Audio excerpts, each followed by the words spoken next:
So now I'm gonna use my gold. What? What? What? What? Oh, that's just appearing again because I got the hero, the Khadgar.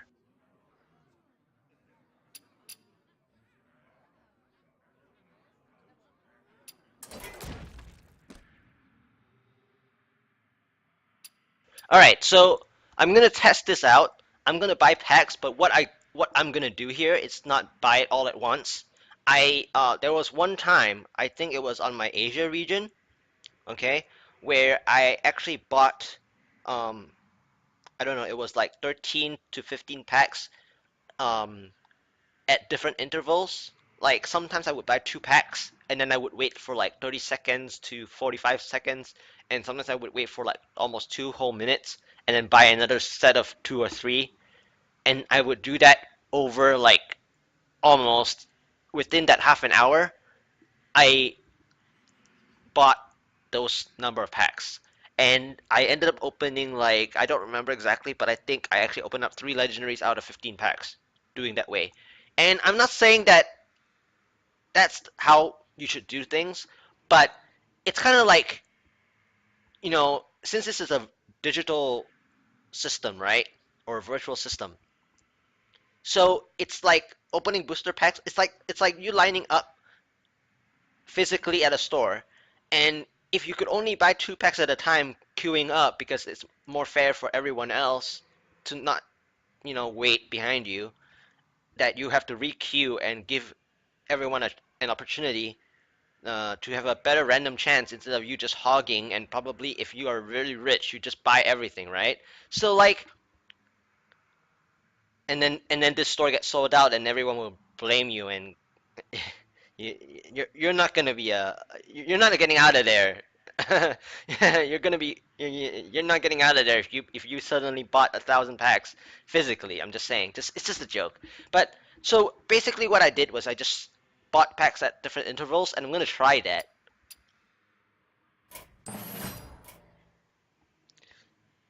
So yeah, I hope you enjoyed that first opening segment. This one I will be talking a little bit as I buy certain ones. I'm probably gonna spend down to 500 gold, maybe even go down to nothing. But usually I don't really want to go down to nothing because in any game that you play, you kind of want to have minimal resources, right?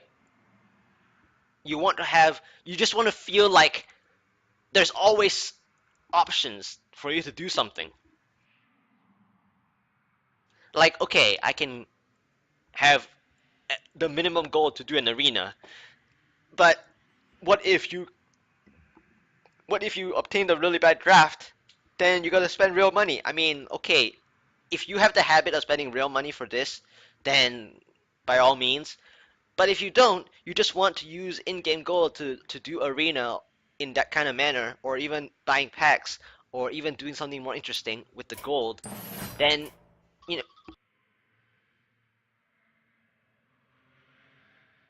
Then, oh, sorry, that was my uh, phone alarm. Anyway, so yeah, so having a base gold is really important. And yes, I only had 3k gold. Actually, it's because I took like a month and a half of Hearthstone break, really, that I didn't do a lot of quests every 2 days that I was going to plan to do. But I do play on all 3 regions, and um, I think my EU has about 2.6k gold, and my Asia is probably around 1k. So overall, I do have about 6k. It's just split into 3 different regions. I started my EU region, my EU side, on the 4th week of next, when I heard about how pros would basically do quests on the other server when maintenance is on another. So it's good for you to collect cards on the other one while maintenance, if on that day you don't have work, or you got off work early, or um, you're just at home doing nothing or whatever. So you can do quests and do dailies and just collect on the other end while I mean, unless you have other more important things to do, and you want to play Hearthstone, you still can play by being on the other side. So as I'm talking, I will be buying packs like this, and yeah. So basically, I am going to try mid-range Shaman for sure, since I obtained a pretty reasonable and better than ever amount of things. But then again, at the same time, I think they're also pushing towards Shaman on top of Cthulhu decks. So I'm not gonna be too surprised if many people will open Shaman cards anyway. But I believe that I got a pretty good amount from that first 53.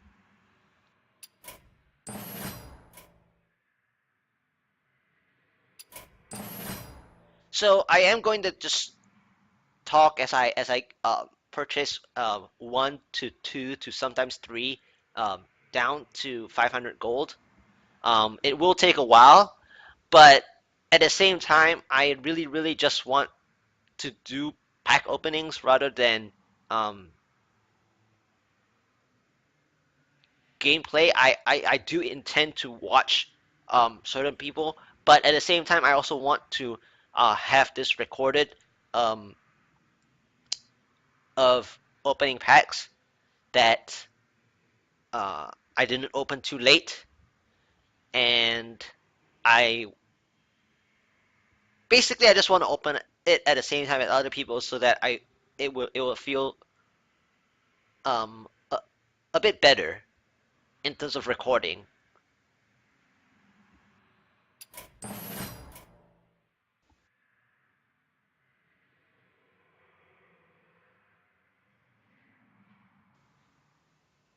And also, if I have friends online, I get to see what they opened, because some of them may not be streaming or some of them don't stream, and so yeah, so it's cool to just see on the left side, on the bottom left, um, who got what. I mean, I didn't like write them down, but I briefly noticed. Oh, two victories already. Nice, Rodrigo. Man, you just rushed into those packs, huh? I mean, it's good to rush in those packs fast because people are not going to uh, be that quick in building the stuff. Yeah, ramp decks. Yeah, I'm going to play Druid. I'm going to try Druid, and I'm going to try the Shaman, and I'm going to try a Paladin, even though I didn't get Light Lord. I'm hoping to get Light Lord at some point. But usually, I would say any kind of rag is worth crafting. Okay, so I would say that if you got certain legendaries that were worth crafting, um, it sounds bad to say this, but if you got legendaries that are actually worth crafting, I would say you should probably just craft them rather than get them from the packs. Because, I mean, okay, depending on how long you've played Hearthstone, if you have a limited collection and if you just started Hearthstone, then it's better that you got it from packs. And it's also great if you got it from packs, and only if it's golden, right? But if you've played Hearthstone for a while and you've accumulated dust, well, not the literal dust, but if you've collected and saved up enough dust that you could craft things, I think you should craft the legendaries that you really want more than getting it from the packs. Because honestly, the ones that you don't want is what you don't want to be crafting, right? So you actually want to get those from packs. I mean, okay, to start out, you in a way you want the legendaries to be open from the packs, but in another way you don't really want legendaries that you don't want to craft from. Um, you want them to come from the packs because you don't want to craft them.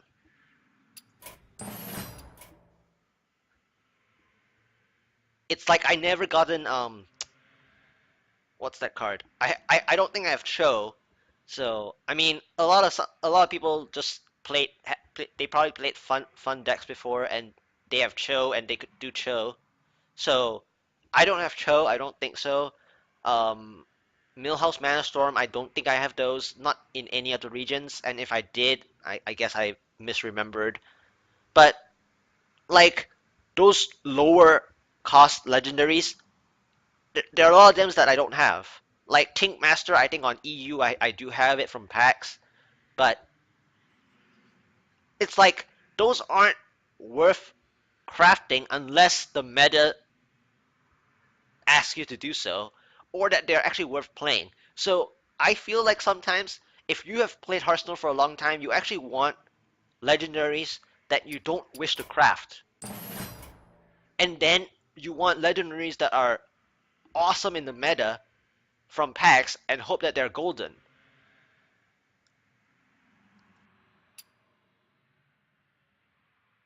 Oh, Mark of the Wild? You mean Call of the Wild, right? But yeah, I might have been a little long-winded there, but I'm just trying to fill explanations. But yeah, I'm gonna buy packs down to 500 gold. Um, I'm getting there. I'm just trying to space them out. I'm gonna buy it like in sets. So now I bought three, but I'm gonna stall again. Yeah. But here's the other thing also for me. I when I play Hearthstone, I actually try to play more fancy decks because I feel like okay. So in the beginning, I mean, I played at the end of beta, like really like a few months remaining of the beta, like probably the last 2 to 4 months of the beta remaining, something like that.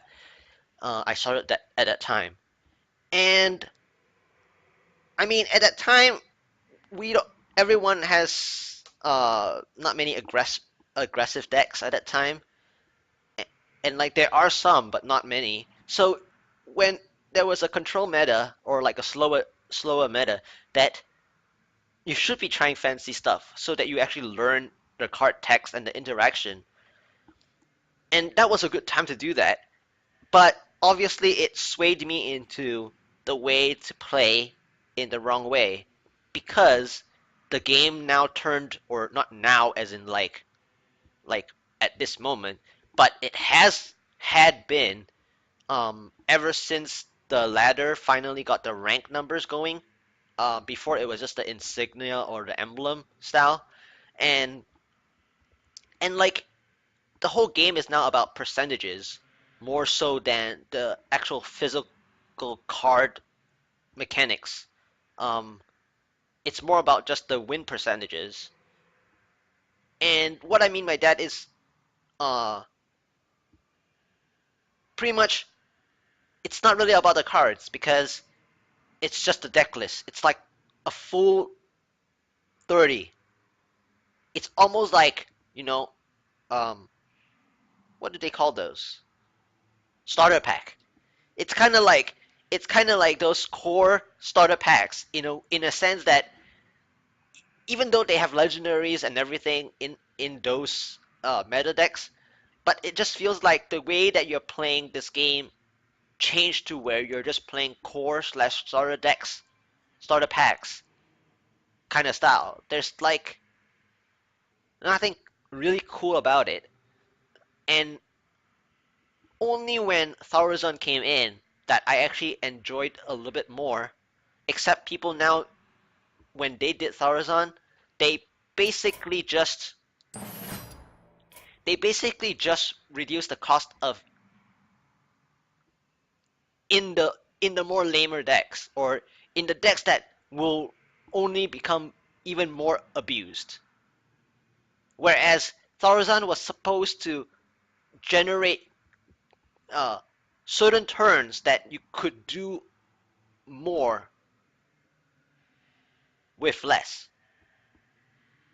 And I'm not saying lethal. I'm talking about just board presence. Like, for example, what I'm trying to say is like in Control Warrior, Shield Maiden plus Sylvanas. That's a good kind of board presence, um, double 5/5s, you know, kind of thing that you can play together after Thorazon. Because usually you have at least one of those in your hand by the time you get your Thorazon, unless your Thorazon is at the bottom of your deck, which kind of sucks and defeats the point for any decks, especially the ones that are actually using Thorazon to to produce crazy, insane lethal. But basically, people just use Thorazon to reduce the cost of lethal rather than reducing the cost of actual playing. Except until when Reno decks came out, then people started playing it in that sense. And then also when Reno came out, I was really happy because I like putting in tech cards into my decks. So I just feel like Reno was good. However, most people are just like, oh, back in the day, everyone's like, two ofs, very short deck list, very, very short. Like, you know, for streaming purposes or for screenshot purposes, um, you would make a deck list that is like a small screen long, like a screen size, like there's no adjustments, like no scroll, or even to the more extreme, like there's no way you can scroll this because it's so short, so freaking short, right? All two ofs, maybe one legendary, something like that, or like maybe one heal, and one silence. But other than those necessary uh, sidebar kind of things, you're basically having all two ofs, and then all of a sudden, Reno Jackson comes out, and then you're like, what? Why do you have a duplicate? Why do you have duplication? Uh, yeah, it's. I'm just talking about the percentage chance. Like people just become so narrow-minded about the percentage chance, and then when they play Reno Lock or something, they realize that they are basically playing situational every turn because you're playing strictly one ofs. And I like Reno Lock because not that I play Reno Lock a lot, but it's just that I like the flavor of what Reno Lock brings because that's the kind of flavor I bring when I play tech cards into my deck list. I mean, it's not like super strong because tech cards make your deck usually weaker and much weaker because of consistency. However, when you're talking about consistency, two ofs deck lists are usually more consistent than one of decks. Then why are people talking so tightly and strictly about having instant Reno? And what is so bad about instant Reno is that if your opponent is already pushing 10 or more damage per turn, then unless you have already wiped out that 10 plus damage before you Reno, fine, perfect. But what if you don't? And what if you're forced to play Reno Jackson on turn 6 and you're under pressure? You're only healing almost one third, if not half of your health, and then you're drained again. And then you're trading 1 for 6, trying to reclaim the board, or even 0 for 6 because they will probably remove it with a spell. Remove your Reno with a spell anyway. So what is so good about instant Reno? Is it that your deck list, like your remaining of your deck list deck sucks? I'm just trying to get a picture of the explanation and the understanding of instant Reno. Um, Sometimes you really want instant Reno in the position when you're already pretty much winning anyway, because if you manage to clear their board, your Reno is just an extra guide. Or of course, if you're Reno locked, then it helps you because you can tap more. But most of the other decks that are out there that actually offer Reno, sometimes like a Druid, of course now with standard, Muster for Battle and all those crazy cards won't be there. But like, swipes are so important. Why can't you have a duplicate of swipe? Or Wrath? Why can't you have a duplicate of the Wrath? I mean, there's aggro decks that you need to. I keep clicking the wrong thing. There's like there's like aggro decks where you have to kill off the Tunnel Trog with a Wrath, and then okay, so they baited out that, and then you have to try to Wrath something else. You can't because you don't have a second one, or because you only have one of the Wrath, then you can't even kill the Tunnel Trog. Then what? Then your matchup is even worse, regardless of how strong a face shaman might be or face decks might be against your deck. Um, you just can't come back from the early game, and isn't that the purpose of consistency of two ofs, regardless of Reno? And it's not like you can Reno on turn two anyway, unless you have double innervate. But why would you spend all that to just have board presence? You're wanting Reno for the heal, right? So sometimes duplication is fine. It you don't have to have instant Reno, and I just didn't like um the way that certain people over focus or overemphasize the the fact of the card, the the card text. Like of course now with Katoon you need to focus narrowly, which is fine because everything supports that thing. You know, your whole deck list, half of your deck, or at least a third of your deck, focuses on that particular legendary.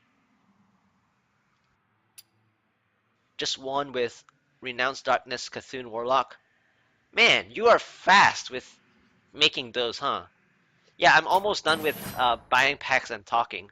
But yeah, so basically so I was just talking about my Reno Jackson analysis and based on what people think about consistency versus one ofs. Like people just become over focused, over emphasizing the thing. But now with Cthulhu, one third of your deck will be supporting that legendary or supporting your actual archetype. And actually that makes more sense. Because in Reno decks, when you're trying to craft a Reno deck that makes instant Reno,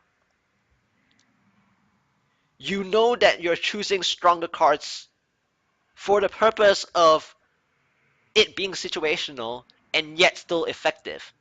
So why are you over focusing and over emphasizing instant Reno? And again, I'm repeating what I mean by that.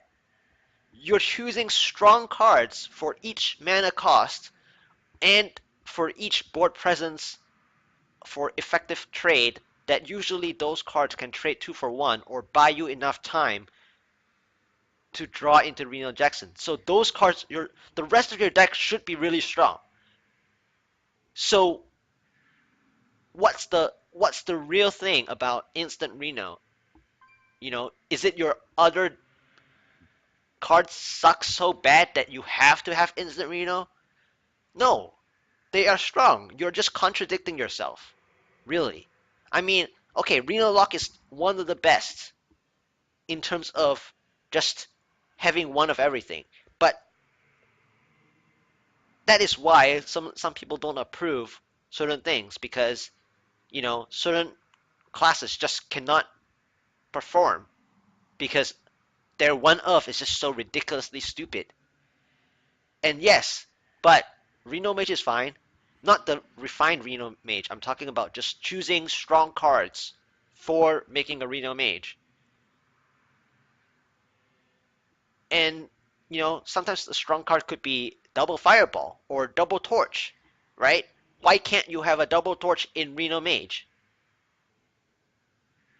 I mean, unless you happen to play double Torch really quickly, then you get 2 Forgotten Torches into your deck, and that sucks. Yes, but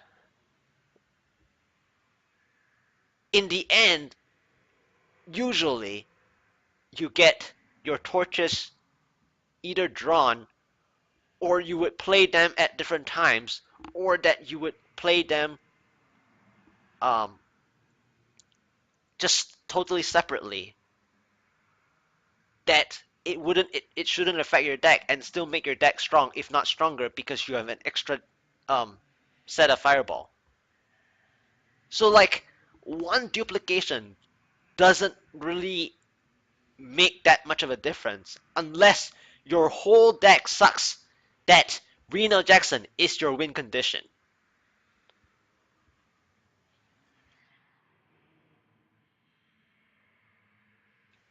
Yeah, well, fatigue. Well, for me, what I'm trying to say is that people overemphasize Reno Jackson to have only one ofs, like full one ofs, but yet people always wanted or believed in the consistency of two ofs, like a full short deck list of two ofs. And when I talk about duplication, I'm talking about a maximum of three different duplications. Four is a bit extreme, unless your archetype is fatigue. Unless you have defined the theme of your deck is to be fatigue, that Reno Jackson is your extra out, then yes, that is fine too. But I'm talking about sticking to the fact that people explain what is a Reno deck. Sometimes you do not have to have one ofs, like full strict one ofs, because that particular class is able to play Reno Jackson. It's just too strong of a card not to have a duplicate of. So yeah, that's what I'm trying to get at. I'm not I'm not a high rank, but I think it makes sense that your whole list is so good and you know how to play those cards. Why do you need instant Reno? It's like saying that you're just you're just talking about the card text of Reno Jackson. You're not talking about your deck as a whole, which is kind of contradictory. All right, I'm going to open the rest of these packs now. 28. It's kind of a weird number. Let's go for 30 then. Oh yeah, that was yeah. Okay, so I'm just gonna keep myself above 300 gold, which is fine. I just wanted a round number. All right, here we go. So hopefully with this extra 30, I will get something that I want, or something that don't I haven't gotten.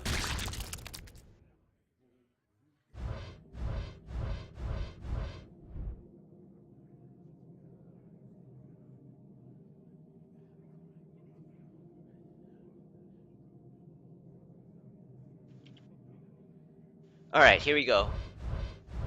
All right, one rare. Oh, golden card. That's a good start.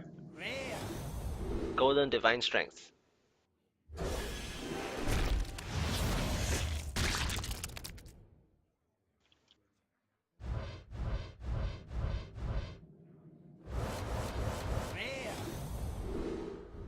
Oh, second thing from below.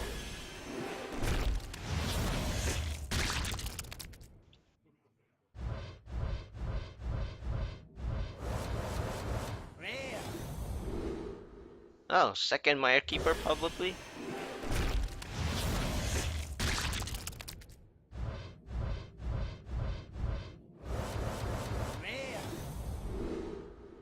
So many librarians.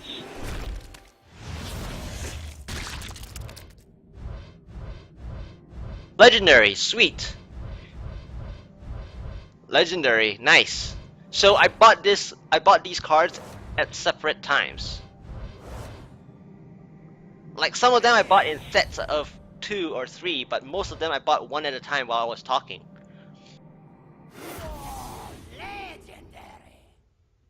Oh, cool. At the end of your turn, put a minion from your deck into the battlefield. It's cool.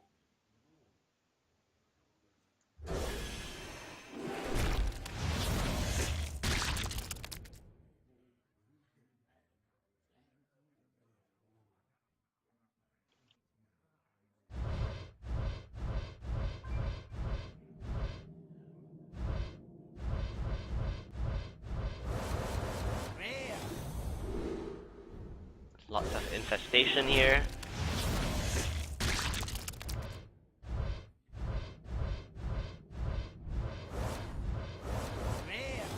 Oops, the order.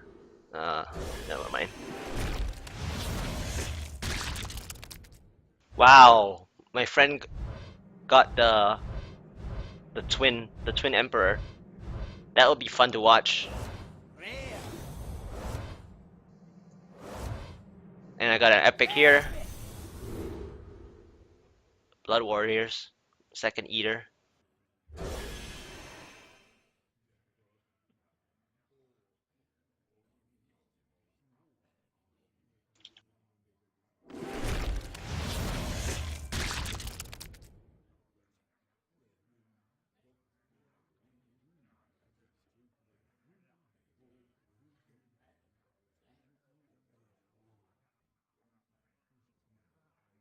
Yeah, that's Sagoth. I actually like Untargetable, and I was going to try the Untargetable too. Like, I love Untargetables. Like, I didn't even talk about this, but I actually like to do Wii Spell Stopper, and I had some highlights of doing Wii Spell Stopper into my decks. Oh yes, that's my second Master of Evolution.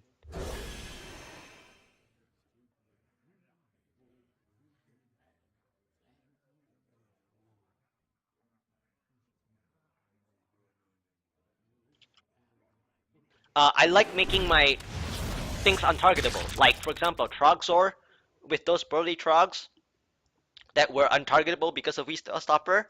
I like that. I made Molten Giants untargetable. I made Water Elemental untargetable because of Wii Spell Stopper, even though Wii Spell Stopper is a bad card to play. But it's just so cool to do. Yeah, Healbots on steroids. Exactly. Double rare. Ah. Okay, two. I have another Shadow Word Horror.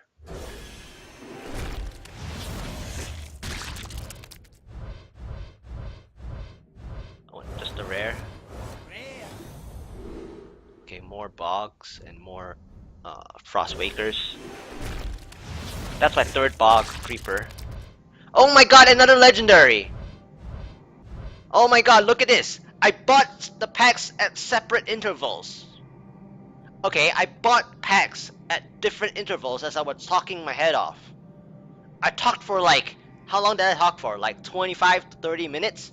Over 30 minutes, I bought 30 packs at different intervals at different minutes and seconds as I was talking.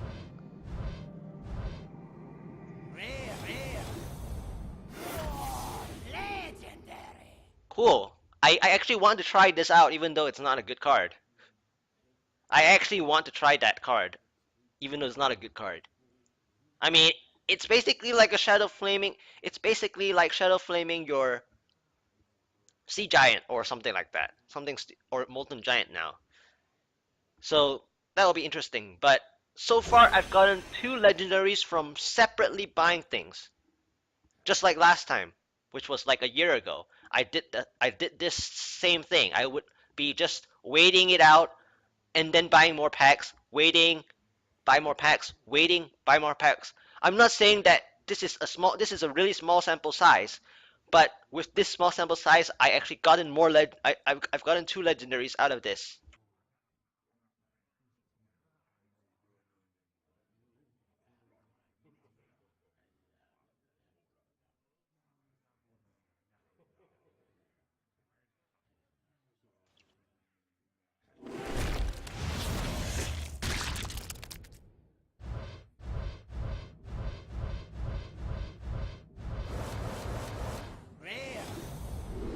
Shatter, so many of those Dark Menders.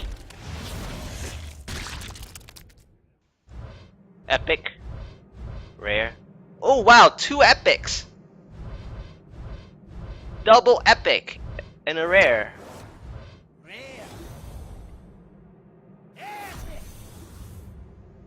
Oh sweet, tentacle for arms. Oh my goodness! Golden Blade of Cthulhu. Sweet.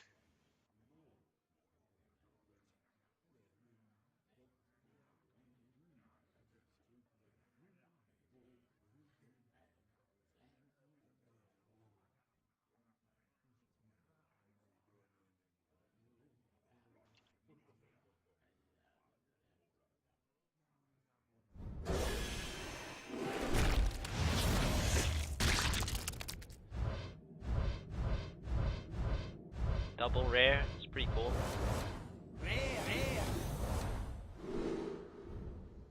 So many librarians now. It's almost like a card that it's meant for dusting. I mean, I'm not saying that that card's a bad card. I mean, I haven't like full, memorized what it does, even though I've seen so many times of it. Golden Infest. Okay, that's a lot of infestation.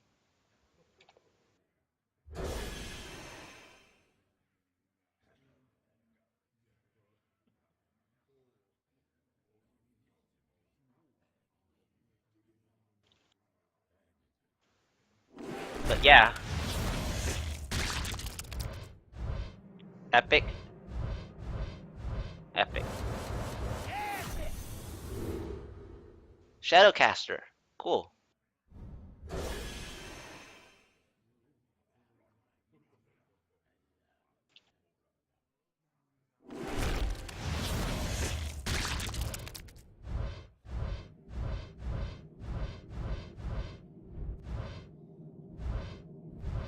Two rares.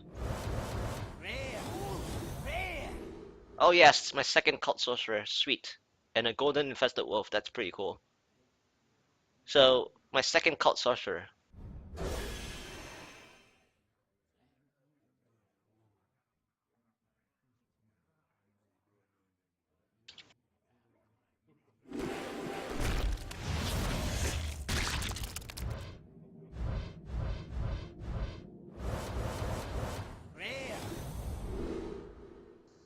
Hmm.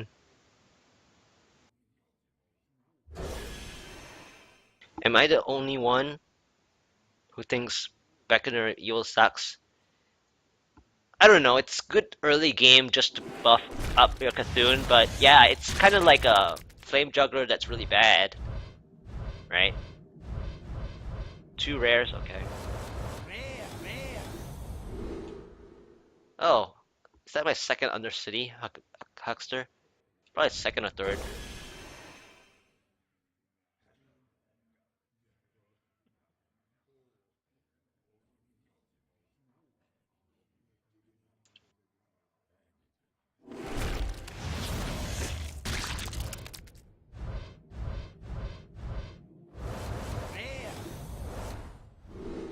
Oops, my open order again. But oh well, nothing.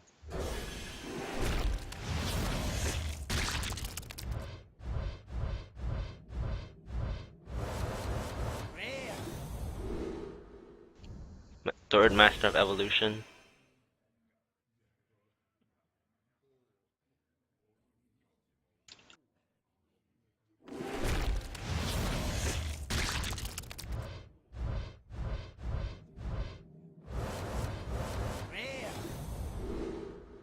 Ooh, I didn't get this earlier. Steward of Darkshire.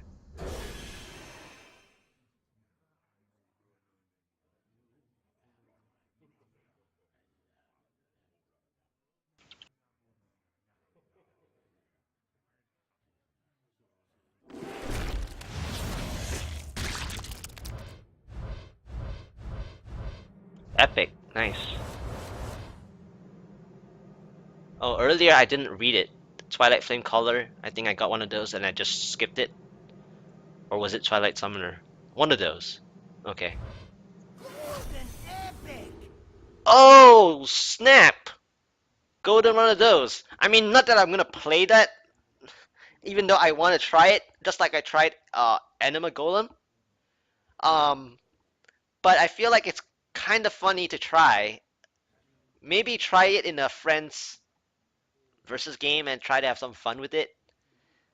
So I don't know. But getting a golden one of those is pretty interesting.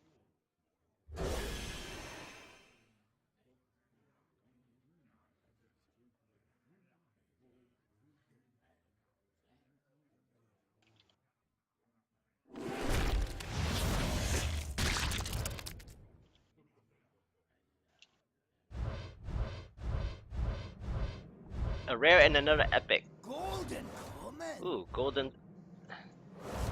Rare. Epic. My second Call of the Wild.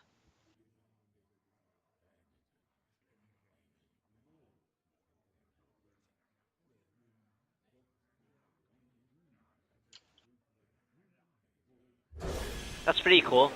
Second Call of the Wild. That's nice. Just a rare.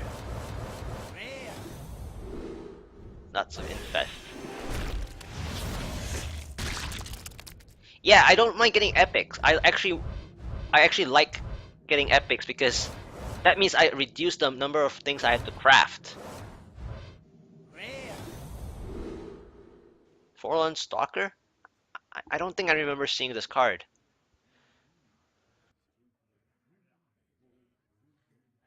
Give all Death Rattle minions in your hand. Oh, it's a Hunter Death Rattle deck. I don't remember reviewing my this card personally when on Hearthstone.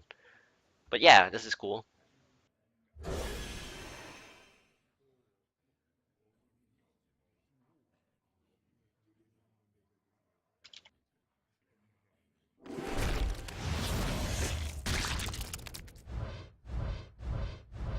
Oh my gosh, another legendary! I bought these packs separately, man. I didn't buy them together. Like, I didn't just press, okay, I'm gonna spend this amount of gold on packs, as in, like, all at once. I just bought it separately, at different intervals. Third legendary. That's more than what I did for my first 50 packs. I'm not saying that my first 50 packs are kind of weird, but when you buy it as a bundle, right? When you go to a shop, okay, and you buy a booster pack or like a box, like a full box of what 30 boosters or something or 50 boosters kind of thing, Rare. and you only sometimes get two legendaries, but when you buy it separately, you have, I mean, really lucky. You gotta get really lucky to get more, but you have a higher chance of getting more. Oh, legendary. Oh man, I got a duplicate. Oh man.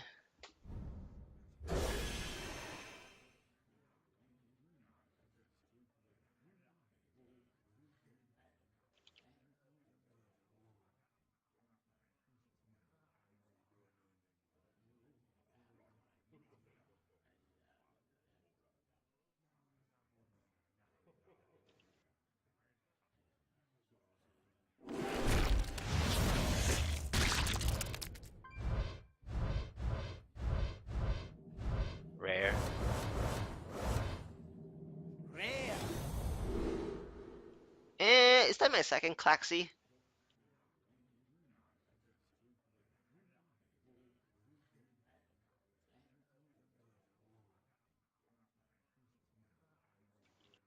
I think so. And that's my second or third Squid Face.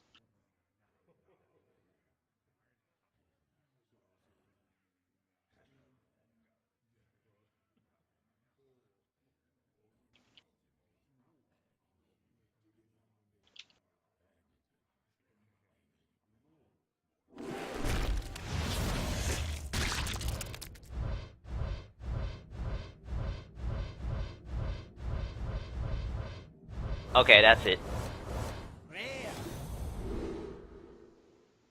Rare. Mire Keeper. Fine. So that's that. That's my gold that I want to spend, most probably. So I got three legendaries in my 30 packs that I bought separately at different intervals.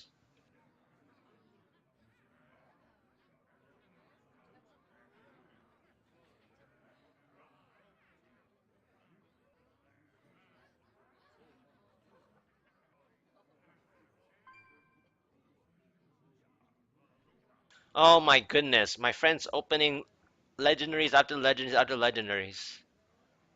Insane.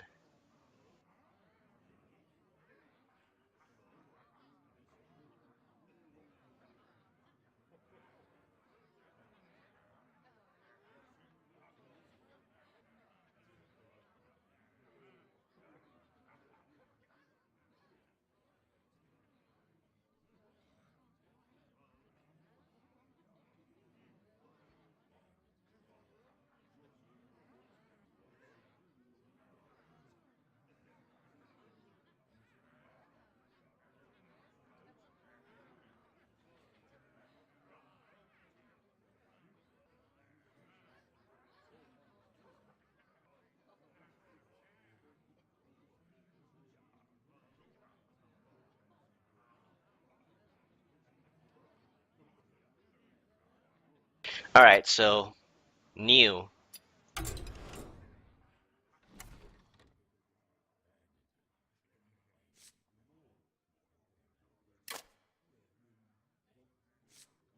Yeah, that was my second Klaxi, as I thought, and that's my third Mario Keeper, like I said as well.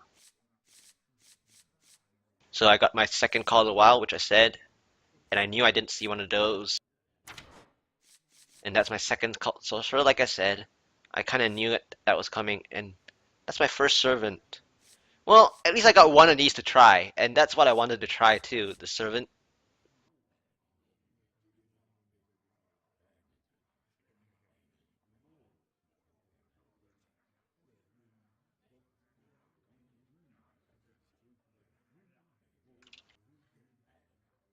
Yeah, I'm gonna make decks after this. That's my second one. I knew that too. Yeah, that's my second one, like I said, and I got a golden blade of Katsun. Second one, yeah, that's my second, and I got three, like I said. That's my second one. I didn't know I got a second one, but at least I got some warrior cards here that I wanted. That's cool. That's cool too. And I knew I got my second eater. Yeah, okay. So I'm gonna try to make